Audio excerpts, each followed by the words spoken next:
Horizon théosophique, Association Compagnie Théosophie à Paris, conférence sur le thème « L'hérésie de la séparativité ». Dans l'exposé sur l'hérésie de la séparativité, nous allons tenter de mettre en lumière les causes de cette séparativité, les moyens de les corriger ou de s'améliorer et son fonctionnement. Définissons d'abord l'hérésie comme l'opinion condamnée comme contraire au dogme. Action contraire aux opinions et en général tout ce qui est contraire à un système dogmatique ou qui se prévaut d'une autorité non discutable. On pourrait remplacer évidemment le terme hérésie par le mot illusion. Le titre serait « L'illusion de la séparativité ». Mais comme il est nécessaire d'introduire une idée d'erreur et de souffrance coupable, on peut garder le mot hérésie, car ce qui nous préoccupe n'est pas une disposition contraire à un ordre inventé par l'homme, mais être responsable face aux lois universelles de l'univers, bien que cachées aux yeux des hommes ordinaires. Face à ces lois, que l'on peut qualifier de divines, ne pas chercher à les connaître, est œuvrer contre elles, est une position hérétique qui mène à l'autodestruction, car l'ignorance est la mère de toutes les violences. Maintenant, la séparativité, qui a pour effet de séparer, qui constitue ou qui marque une séparation. Pourtant, les initiés et maîtres spirituels de tous horizons nous exhortent à sortir des rangs, à être séparés, pour étudier par nous-mêmes, sous la seule autorité de notre conscience intérieure, les vérités cachées au plus profond de notre cœur. C'est dans la deuxième épître, c'est-à-dire la lettre de Paul qu'il écrit aux Corinthiens, chapitre 6, verset 17, je cite « Sortez du milieu d'eux et soyez séparés ». C'est en fait un extrait d'Ésaïe 52, 11, qui signifie « Ne soyez pas des moutons grégaires, œuvrez en toute conscience et suivant votre propre décision et non celle que l'on vous impose. » Il faut rester conscient du fait que tout l'univers est en équilibre permanent entre des forces antagonistes. S'il y a de la lumière, il y a forcément de l'ombre, s'il y a du chaud, il y a du froid, s'il y a une force centripète et qui attire tout à soi, il y a évidemment une force centrifuge qui se distribue tout autour d'elle. Si on y trouve de la destruction et du désordre anthropique, c'est qu'il y a nécessairement une activité négotropique produisant une organisation. S'il y a une séparativité, il y a forcément son contraire, l'harmonie et la fraternité. C'est ce que les initiés désignent par les paires d'opposés et leur correspondance, le sommeil, la veille, la souffrance, le bonheur, la systole, la diastole, du muscle cardiaque, le flux et le reflux des océans, etc. Toute notre vie se situe quelque part sur la corde des sensations de ces paires d'opposés, entre l'extrémité de la souffrance et celle de la joie. Le sage doit se maintenir en équilibre au centre de la corde de la vie pour pouvoir convoquer toutes ses forces intérieures à ouvrir la voie qui le mènera au paradis et à la libération finale. Mais l'objectif de la théosophie n'est certainement pas de fabriquer des adeptes au pouvoir miraculeux à la recherche de la libération finale et entrer au nirvana. La théosophie apporte un nouvel éclairage sur les lois éthiques de la nature en mettant en lumière le fait que nous sommes, chacun individuellement, un maillon indispensable de la chaîne d'évolution qui va du minéral au végétal, à l'animal, à l'humain et même aux règnes inférieurs et supérieurs, inconnus et invisibles sauf aux initiés et aux mystiques. La science a découvert la conscience globale à travers la transmission d'informations dans le monde végétal et entre les espèces. Une synergie globale est à l'œuvre pour la répartition équitable de l'énergie vitale entre les espèces. Les collaborations entre champignons, fourmis, arbres, plantes, pollinisateurs assurent le cycle de la vie. La destruction d'un seul brisera la chaîne de la vie jusqu'au niveau de l'humain. Même la théorie sur l'entropie qui veut que tout retourne vers un état de désordre aléatoire est battue en brèche par le fait que nous sommes nous-mêmes la preuve du contraire et qu'une négantropie est à l'œuvre dans l'univers qui s'organise pour faire apparaître les conditions de la vie. Dans une impossibilité statistique d'ailleurs, d'une précision de l'ordre 10-40, c'est le rapport de la force électromagnétique avec celle de la gravitation. Le rapport de grandeur, par exemple, entre une cellule humaine et la taille de notre galaxie n'est que de 10 puissance 27. C'est d'une précision extrêmement rustique face à celle des constantes de l'univers, car il faut compter 40 zéros après la virgule avant de voir apparaître le premier chiffre non nul. Ce qui explique le fait qu'une force, une loi inconnue, est à l'œuvre dans l'univers et qui a réglé la précision de ces constantes si finement qu'en dehors d'elles, l'apparition des galaxies, des étoiles et de la vie serait impossible. C'est la découverte de l'ajustement fin des constantes cosmologiques. Donc, l'entropie n'est pas une fin en soi, mais juste une étape dans l'exercice d'une force rétributive d'un ordre cosmique qui, en s'opposant aux forces de séparativité, tend constamment vers l'émergence de la vie. Les enseignements mystiques expliquent que la conscience est préexistence à toute activité, qu'elle passe par des périodes de sommeil puis d'éveil selon un cycle sans fin et sans début. Ainsi, nous serions l'expression de l'activité de cette conscience. C'est la conscience qui crée le cerveau et non le contraire. Si nous prêtons attention à notre mode de fonctionnement, nous pouvons constater que tout ce que nous entreprenons commence par une activité mentale avant d'émerger sur le plan objectif. Même ce que nous désignons comme des réflexes a été acquis à force de volonté et d'expérience avant de s'inscrire comme une réaction instinctive. Il ressort que la seule chose qui est préexistante et qui s'exerce aussi bien dans le sommeil de notre corps ou à la mort de celui-ci, et donc également avant notre naissance, c'est la conscience. Le fait que nous sommes dans l'incapacité de nous souvenir de nos expériences extracorporelles est dû uniquement au fait que nous avons besoin d'un substrat physique qui nous permet d'entrevoir le reflet de notre propre conscience individuelle. La conscience ne pouvant s'observer elle-même a besoin d'un effet de miroir représenté par notre enveloppe corporelle. Le stade suivant de notre évolution nécessite la construction d'une enveloppe non contingentée par les éléments constitutifs du plan physique ordinaire, comme le corps lumineux des saints et le corps de gloire de Jésus à sa résurrection dans un corps incorruptible. Ce n'est pas un mythe religieux, mais une réalité de la loi d'évolution. Voyons à présent l'effet de la séparativité. S'isoler dans une forteresse mentale, c'est comme bloquer notre circulation sanguine en ne laissant irriguer que le cerveau en pensant que c'est l'organe le plus important pour nous. Alors que notre survie est bien sûr liée à la bonne distribution des nutriments sanguins dans tout le corps, puisque ce bon fonctionnement est lié aux échanges d'énergie et d'informations entre tous nos organes. Bloquer le courant à un endroit est une hérésie qui condamne l'ensemble à une mort certaine. C'est peut-être une métaphore, mais voici une expérience scientifique menée récemment dans le domaine de la transmission des pensées entre individus. Les chercheurs ont dessiné des fruits et plantes imaginaires et ont généré des noms aléatoires, improbables et sans signification linguistique. Un groupe de cobayes humains a été instruit individuellement du nom de chaque fruit afin qu'ils les mémorisent. L'étape suivante consiste à retrouver le nom du fruit qui lui était présenté en s'appuyant sur la liste des noms.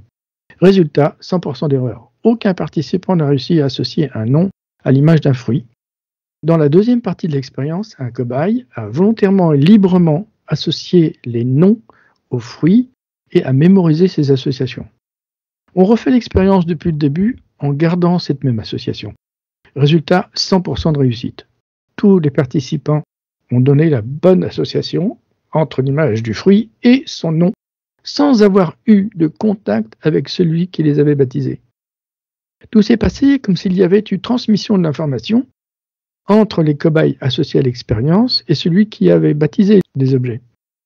Cette expérience a permis de montrer que le mental a une capacité à transmettre de l'information entre les individus impliqués dans une même expérience sans contact physique.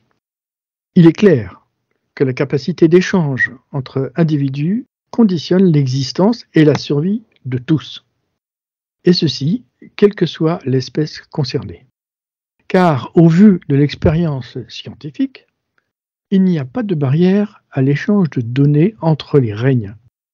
Et c'est une découverte assez récente concernant les interactions observées entre les insectes, les animaux, les plantes et le minéral. Les observations scientifiques montrent que l'interaction des messages entre les espèces englobe aussi l'humain. Mais dans un mode de pensée isolationniste et séparatiste, nous nous mettons dans l'incapacité à recevoir ces messages de la vie dans laquelle nous sommes tous immergés. C'est comme si notre mental nous persuade que nous sommes séparés du reste des vivants, et cette disposition a pour effet de fermer les canaux de perception des messages et des alarmes que la nature tout entière transmet pour tous, du minéral à l'humain, pour garantir et protéger nos existences en gardant une bonne répartition des énergies vitales nécessaires à notre survie à tous. Cette disposition mentale nous entraîne irrémédiablement vers notre destruction par manque de données. Et en ces jours sombres de violence et de guerre, on a pris conscience que la data est un élément essentiel à notre survie. Le partage des énergies et des richesses est une condition essentielle à la vie, pas seulement pour l'humain, mais pour toute la planète. Ainsi, pour combattre efficacement le virus de la séparativité, il faut connaître son origine et son fonctionnement. L'origine du sentiment de séparativité provient avant tout de nos outils de perception. Notre façon d'observer le monde conditionne nos pensées, et donc nos réactions et nos choix. Dans notre moyen d'observation dépend notre prise de conscience, et notre compréhension conditionne notre relation avec l'objet ou le sujet observé. Avec quels outils observons-nous ce qui nous entoure ? Utiliser une loupe pour observer la nature ne nous apportera pas les mêmes conclusions que l'usage d'un télescope, n'est-ce pas ? Et alors, quels sont nos outils de perception ? Actuellement, ordinairement, ce sont nos sens physiques. Et ces sens physiques sont notre loupe personnelle, et ce mode de perception n'est certainement pas l'outil adapté à la compréhension de notre comportement. Ce ne sont que des capteurs qui ont pour objet de transmettre les stimuli externes vers notre cerveau, puis du cerveau vers notre conscience, qui interprète les signaux sous l'éclairage de l'histoire et des mémoires de nos expériences vécues, puis l'information ainsi décodée et chargée de sens redescend vers notre cerveau qui réagira en fonction de nos préférences et de nos aversions. C'est le schéma global dont la moitié seulement a été découverte par la science. Toutes nos expériences personnelles, depuis notre naissance jusqu'à maintenant, ont participé à former notre personnalité. Cette personnalité agit comme une bulle filtrante et déformante de la réalité perçue.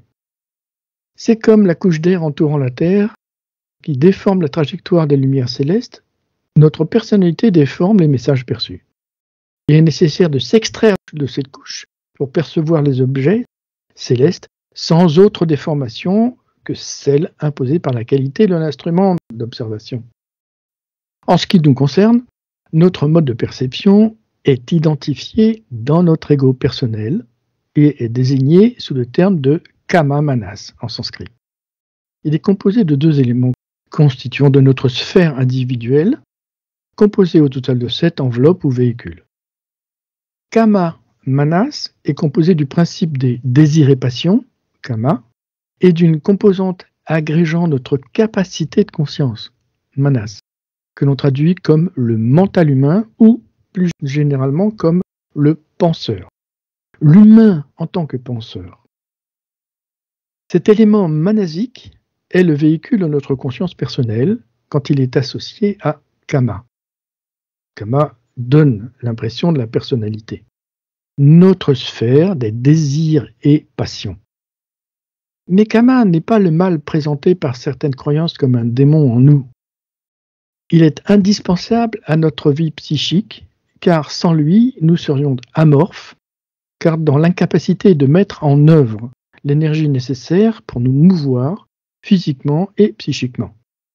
C'est kama, le désir, qui nous permet de convoquer les énergies nécessaires à notre mise en mouvement.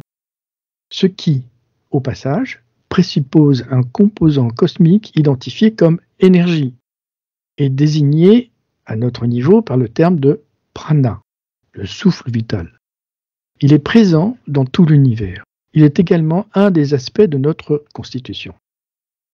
Cette association entre kama et manas fonctionne comme l'usage d'une loupe pour observer le monde.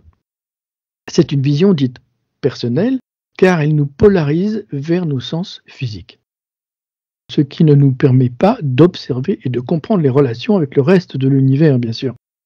C'est ce couple Kama-Manas qui induit notre comportement séparatif et égocentrique, car il nous isole dans une bulle personnelle. Voyons quels sont les effets de ce mode de fonctionnement Kama-Manas. Nous sommes essentiellement un être mental, un penseur. C'est en imaginant des possibilités futures que nous construisons nos stratégies dans l'optique de réaliser nos désirs. Dans la mesure où notre mental est hypnotisé par karma et nos sens extérieurs, toutes nos pensées et actions ont pour objectif la satisfaction de notre ego personnel, puisqu'il se construit en se nourrissant d'expériences périphériques. Le schéma général du comportement qui en résulte favorise sans cesse l'augmentation de nos possessions, en richesse, en pouvoir, en reconnaissance sociale et en amour. Dans ces conditions, il n'existe que 3 possibilités pour y arriver. Premièrement, travailler pour gagner plus. Travailler plus pour gagner plus. Deuxièmement, proposer un échange en biens ou en savoir-faire avec autrui. Troisièmement, pour ceux qui n'ont ni emploi ni bien à échanger, c'est spolier ou voler ceux qui en possèdent. Et cette logique est exacerbée dans les nations, car chacun y contribue individuellement et inconsciemment. L'ensemble, polarisé dans une même direction avec les mêmes désirs, crée un effet d'égrégore, un être psychique dont les pouvoirs sont supérieurs à l'ensemble de ses composants. C'est l'effet de Ola observé lors d'un match de foot, par exemple. C'est une expression d'un égrégore. L'effet égocentrique de Kama, sur le plan des nations, provoque des politiques agressives et spoliatrices. C'est le scénario qui se déroule en ce moment même sous nos yeux dans la course aux puces électroniques, par exemple. Comme elles sont absolument indispensables à nos économies, soit on fait des propositions d'échange pour les faire construire sur notre propre territoire par les champions de la construction des composants électroniques, et en cas de refus, on est forcé d'envahir le pays producteur pour s'accaparer son savoir-faire, car c'est une question de survie. Le mode de fonctionnement Kama-Manas génère des courants de force dont l'orientation est exclusivement personnelle. C'est un vecteur centripète, ramenant toute notre existence à favoriser le développement de notre personnalité au détriment des possibilités d'échange et d'entraide. L'effet pervers de Kama est déclenché par la pensée que notre voisin nous veut du mal au lieu du partage et de l'échange. Nous avons identifié le virus Kama, alors comment corriger ces effets néfastes? Remarquez bien au passage qu'en philosophie mystique, l'idée d'un combat est toujours et sans exception une métaphore. Il n'est jamais question de combattre pour détruire, ce qui est un non-sens métaphysique. Il s'agit plus de corriger ou plus exactement de maîtriser.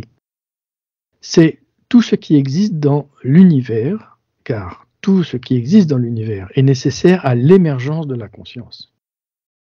Tout élément constitutif est utile à cette fin. La destruction d'un seul composant déclencherait l'annihilation de l'équilibre de l'ensemble, tout comme la destruction d'une nation détruira l'équilibre de toutes les autres. C'est pourquoi il est impossible de supprimer un seul composant de l'univers sans en affecter l'ensemble et empêcher l'émergence de la vie. C'est aussi une conclusion scientifique en découvrant la précision de l'ajustement des constantes de l'univers à 10 puissance moins 40, ce qui exclut toute possibilité de hasard. C'est sur cette même logique qu'il est impossible de tuer la conscience humaine, même en tuant son corps qui, lui, sera recyclé.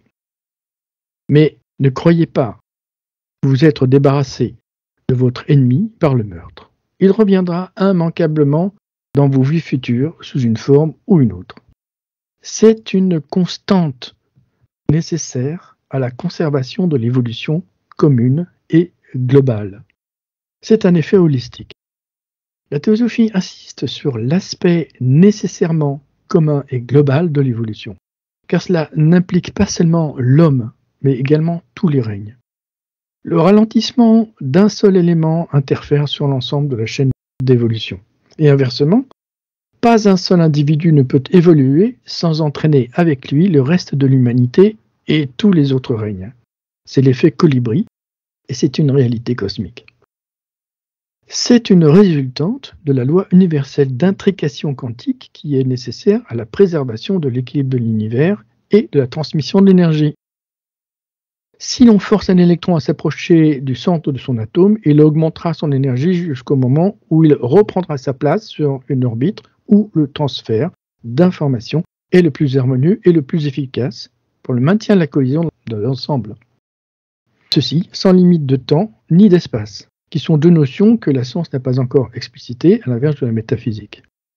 Revenons à notre possibilité de mise en œuvre d'un mode différent pour observer le monde en nous dissociant en tant que Manas, le penseur, de Kama, notre désir, notre pouvoir du désir, pour nous associer à l'expression de notre conscience impersonnelle, nommée Buddhi en sanskrit.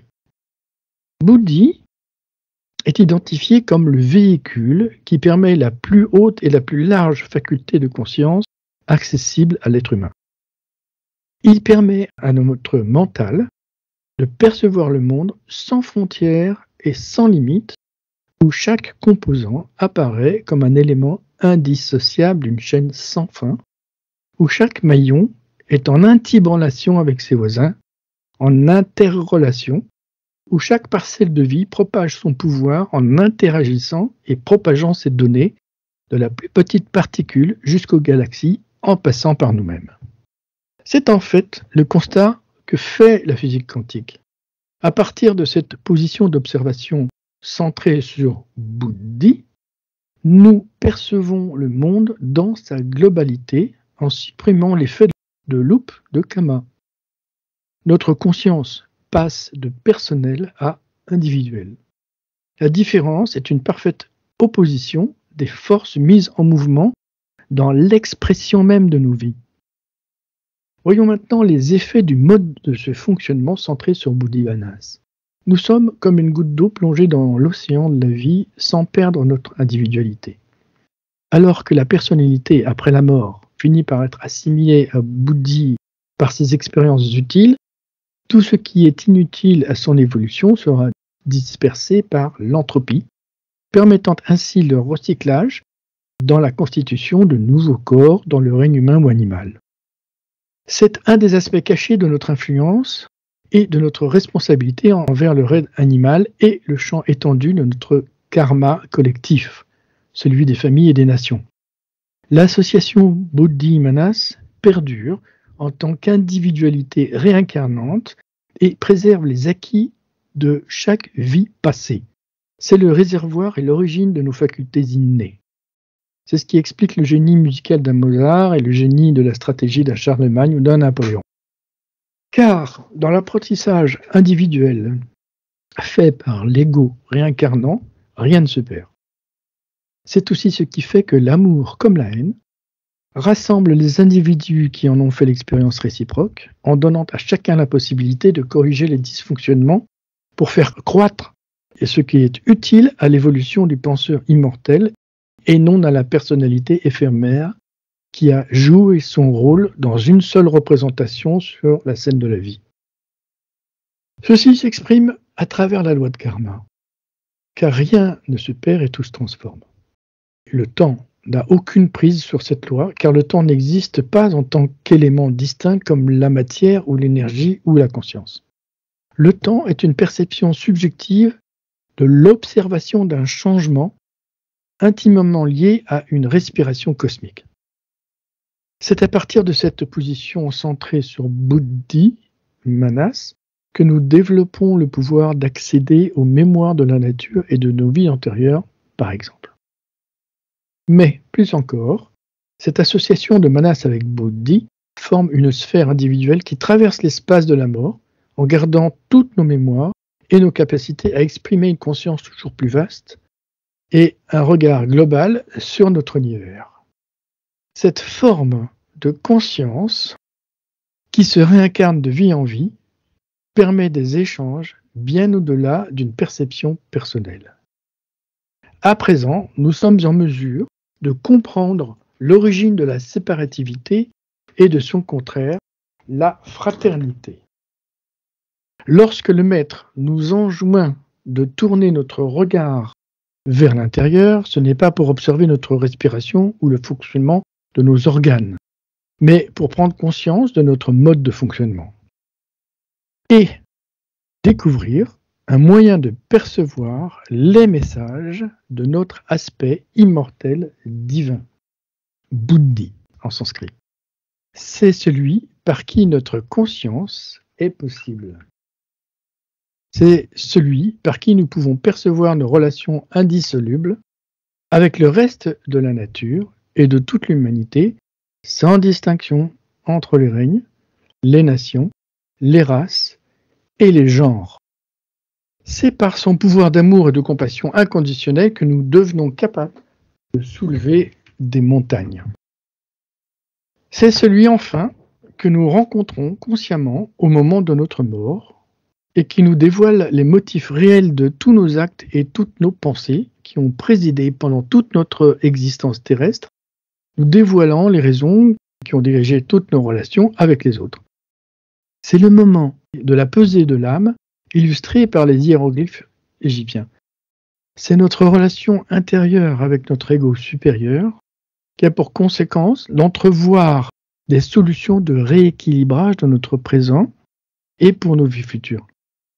Ce mode de fonctionnement, à partir de nos sens intérieurs, change nos moyens et notre façon d'interagir avec autrui, car nos motifs profonds servent notre développement spirituel par la mise en œuvre d'une force distributive centrifuge qui favorise l'échange et l'entraide fraternelle au lieu d'une force centripète qui s'accapare tout ce qui passe à sa portée. Dans le scénario précédent du mode de fonctionnement de Kama Manas, nous découvrons à présent 3 nouvelles possibilités. Premièrement, au lieu de chercher à gagner plus, on cherchera à soulager ceux qui n'ont pas les moyens de vivre décemment. Deuxièmement, au lieu de chercher plus de pouvoir sur autrui, on utilisera celui que nous avons pour défendre et faire connaître les souffrances d'autrui. Au lieu de voler les biens et les territoires d'autres peuples, on développera nos capacités pour apporter ce qui manque le plus aux peuples et nations qui n'en ont pas les moyens et qui n'en disposent pas. L'échange, le partage et l'entraide ne seront possibles que si l'on écarte la pensée que notre voisin nous veut du mal. C'est ce à quoi les maîtres spirituels nous exhortent, car cette pensée négative est responsable des 2/3 des souffrances générées sur notre planète. Quelle stratégie adopter, quelle stratégie est à notre disposition pour empêcher nos souffrances et évoluer? C'est toute l'histoire de la Bhagavad Gita pour reconquérir notre trône, notre place légitime et le pouvoir de notre conscience spirituelle individuelle.